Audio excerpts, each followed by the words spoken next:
بسم اللہ الرحمن الرحیم۔ عالم لوہار پاکستان کے پنجاب کے علاقے سے تعلق رکھنے والے ایک ممتاز پنجابی لوک موسیقی گلوکار تھے۔ موسیقی کی اصطلاح جگنی کی تخلیق اور مقبولیت کا سہرا ان کے سر جاتا ہے۔ عالم لوہار 1 مارچ 1928 کو اچھ لالہ موسیٰ تحصیل کھاریاں ضلع گجرات میں پیدا ہوئے۔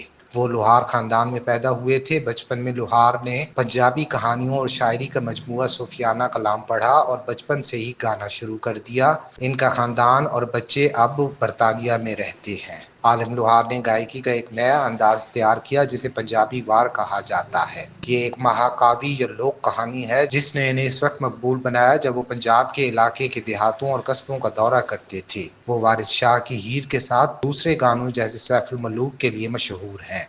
انہوں نے اپنا پہلا البم 13 سال کی عمر میں ریکارڈ کیا اور اپنے پورے کیریئر میں اس البم نے 15 گولڈ ڈسک LPs حاصل کی۔ اپنے بچپن میں وہ صوفیانہ کلام، پنجابی لوک کہانیاں پڑھا کرتے تھے اور چھوٹے بچے کے طور پر مقامی محفلوں میں شرکت کرتے تھے۔ دیہی پس منظر سے باہر ہونے والے بہت سے اجتماعات سے ایک عظیم گلوکار ابھرا جو اپنے سامعین کو خوشی، سکون اور اداسی کے عناصر سے متاثر کر سکتا تھا۔ پھر انہوں نے میلوں اور محفلوں میں مستقل طور پر جانا شروع کر دیا اور پرفارمنس کے ساتھ وہ 1970 کی دہائی میں جنوبی ایشیا میں سب سے زیادہ سنے جانے والے گلوکاروں میں سے ایک بن گئے۔ 1970 کی دہائی میں عالم لوہار نے ان ممالک میں مقیم جنوبی ایشیائی کمیونٹیز کی تفریح کے لیے برطانیہ، کینیڈا، ناروے، امریکہ اور جرمنی سمیت مختلف ممالک کا دورہ کرنا شروع کیا۔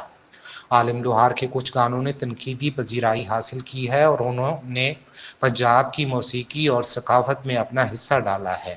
عالم لوہار کی موت 3 جولائی 1979 کو شام کی بھٹیاں کے قریب ایک حادثے میں ہوئی جب ایک بھاری بھرکم ٹرک ان کی گاڑی سے ٹکرا گیا۔ انہیں پاکستان میں لالہ موسیٰ کے مصافات میں سپرد خاک کیا گیا۔